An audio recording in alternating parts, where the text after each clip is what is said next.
Okay. Mahay mga kasinong, kasama ko po ngayon si Sir Buds, ang ating Municipal Agriculturist Officer.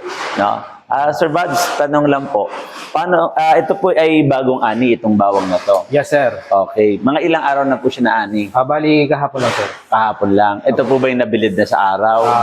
Hindi pa, sir. Okay. Ngayon po, kung idadry po natin, paano po natin malalaman kung dry na ang isang bawang o hindi pa? Oh, yes, sir. So, makikita niyo, sir, yung puno niya ay maberde-berde pa. So, isang palatandaan po yan na sariwa pa. Then, kung matanggal man yung green na yan, pwede natin i-check, bubuklatin natin yan. Pag may mag-green-green pa rin, ibig sabihin sariwa pa, sir. So, dapat yan po ay halos ento na lahat. Puti, yan, malutong na. Malutong na. Yes, sir. Mawawala na po yung ganyang kulay, sir. Kung makikita po ninyo, green yan. Isang indication po siya na siya po ay sariwa pa. Hindi pa siya na sun-dry talaga. Okay. So, mawawala po yung kulay na yan. Nakikita nyo po, medyo mabasa-basa po siya. Okay. So, isa pong indication na ito'y talaga pong sariwa. Okay.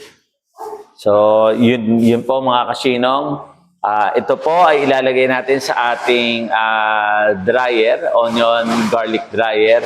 At ang in-expose natin result, madry po ang mga bawang na ito. Yes. Okay, So, maraming sir, ay makatulong ng malaki ang pagdadryer na to. Kasi opo. ang kagandahan nito, sir, kung ito ay magiging effective, ay kahit umuulan, makakapag-dry po. Makakapag-dry. Tama po, opo. So, sana nga po ay maging successful itong testing natin. Opo. Sana nga po. Okay. Ayun, okay. Thank you.